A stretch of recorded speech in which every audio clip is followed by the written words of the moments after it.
Halo, ketemu lagi di konten 7 kali puasa 7 kali lebaran tak pulang-pulang. Dan alhamdulillah ini sudah di episode ke-10. Semoga tetap konsisten untuk upload terus sampai ke episode ke-30. Jadi yang belum tahu, ini adalah konten dimana saya cerita pengalaman saya selama 7 kali berturut-turut menikmati puasa dan juga lebaran di perantauan. Dan ini adalah kali ketujuhnya. Jadi mau lanjut aja cerita dari episode kemarin. Jadi pindah dari Depok ke Kerawang itu butuh penyesuaian dari mulai tahun 2022, kemudian masih di Depok, kemudian bulan Juli itu pindah ke Kerawang, hingga akhirnya setahun kemudian masih ada proyek di sana dan menikmati waktu Ramadan selama di sana.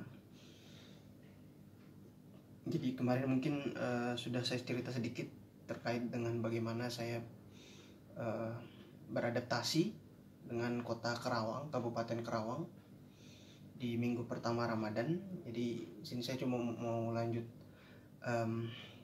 menjelaskan bahwa sebenarnya di waktu tinggal di Kerawang, kalau dibandingkan dengan Depok, kan di Depok ini kan kosan saya tuh dekat dengan beberapa tempat makan. Jadi jaraknya satu gedung, satu bangunan aja, satu rumah di depan sama di samping-samping. Jadi cukup termanjakan lah ya ketika di Depok. Nah, ketika di Kerawang ini benar-benar situasinya agak sedikit berbeda, karena saya waktu itu tinggal di salah satu kompleks perumahan yang dekat dengan pintu masuk ke salah satu kawasan industri di Karawang.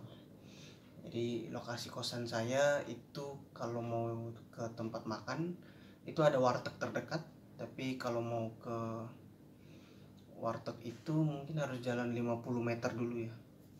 50 atau 100 meter dulu untuk bisa mendapatkan makanan gitu. Warteg ada bukan warteg sih, warung Sunda. Kemudian ya baru setelah dari situ baru kemudian ada beberapa tempat makan lainnya sih. Ada juga KFC dan juga McD, cuman agak jauh lokasinya, harus pakai motor.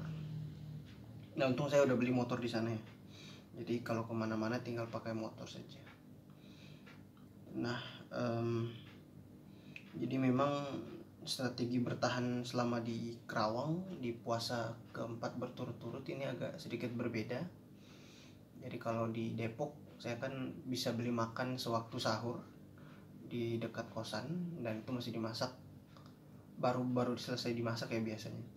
Nah, tapi ketika di Kerawang ini benar-benar saya tuh pulang kerja itu udah harus beli makan buat sahur gitu, karena mereka tidak buka warung Sunda atau tempat makan ketika waktu sahur gitu, santap sahur. Jadi kalau misalnya pulang kantor jam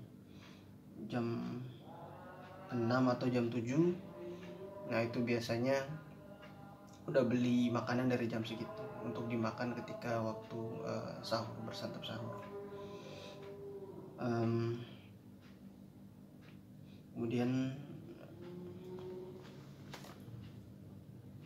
bagaimana proses kemudian masjid di sana, masjid sama juga jaraknya mungkin sekitar 50 sampai 100 meter dari lokasi kosan saya gitu. Jadi memang harus pakai motor untuk ke masjid sih. Kebetulan masjidnya masih berada di dalam satu kompleks sendiri, dan kadang yang bikin khawatir itu adalah di Kerawang kan masih rawan pencurian motor ya. Jadi benar-benar motor saya itu disegel benar-benar gitu, dengan kunci motor yang cukup banyak. Kemudian bagaimana dengan buka puasanya? Nah, buka puasanya juga sama sih ya, mungkin tidak seramai ketika di Depok ya. Kalau di Depok kan sepanjang saya kan tinggal di Jalan Kober, jadi sepanjang jalan menuju kosan saya tuh banyak yang jualan takjil ketika bulan puasa. Nah, tapi kalau di Kerawang tuh ya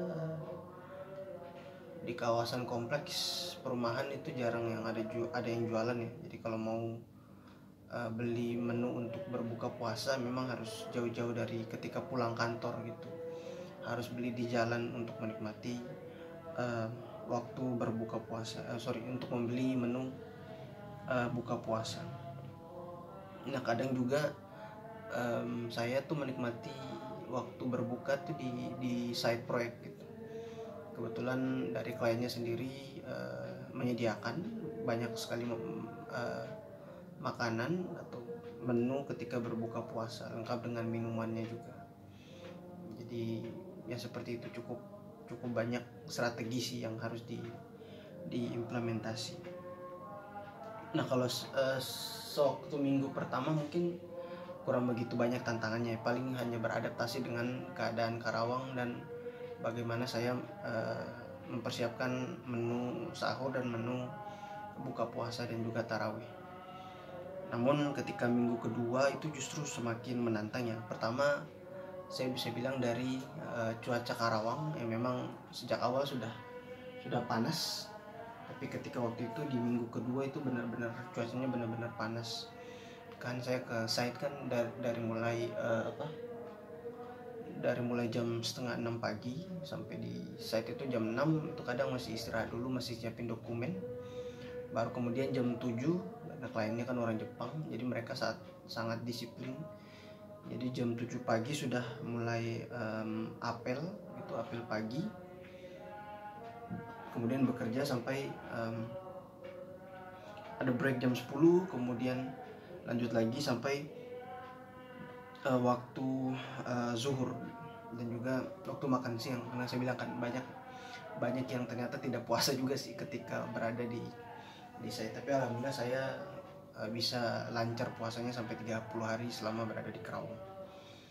Nah tantangan di minggu kedua itu tadi, cuaca semakin panas, baik itu di pagi maupun di siang hari. Jadi memang harus ya kadang suka cepet-cepet masuk ke area kantor. Jadi kan ada area proyek, kemudian ada area kantor. Nah itu kalau area kantornya kan masih ada AC segala macam. Nah itu saya kadang ya itu cepet-cepetan aja sih ketika sudah selesai urusan di lokasi site, itu biasanya langsung cepet-cepet masuk ke kantor buat mendinginkan tubuh gitu. Apalagi baju di sana kan pakai seragam juga, jadi dan seragamnya cukup tebal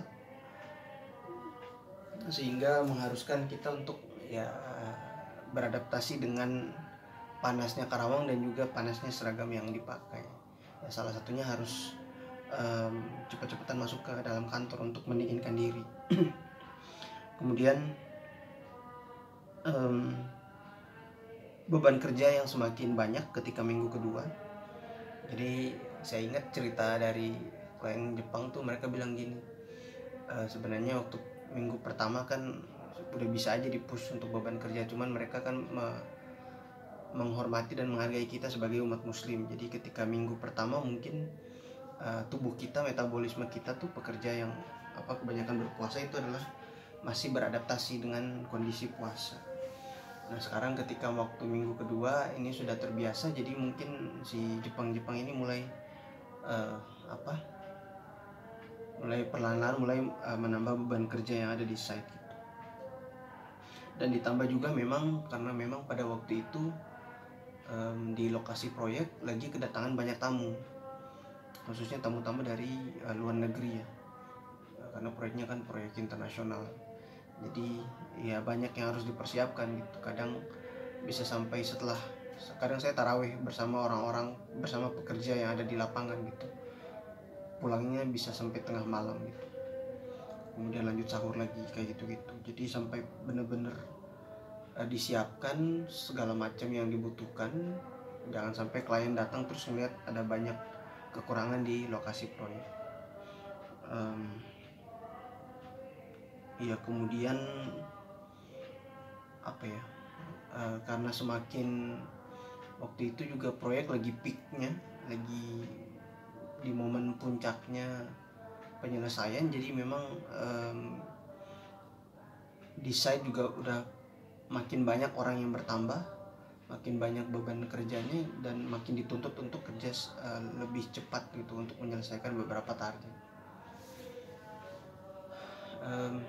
Ya itu sih mungkin tantangan yang cukup menantang ya ketika berada di Kerawang di minggu kedua di bulan suci Ramadan, di episode ke-10 ini dari konten saya. Dan mungkin saya akan coba cerita lagi bagaimana kondisi saya menghabiskan minggu ketiga di Kerawang ya, di puasa keempat saya selama di perantauan.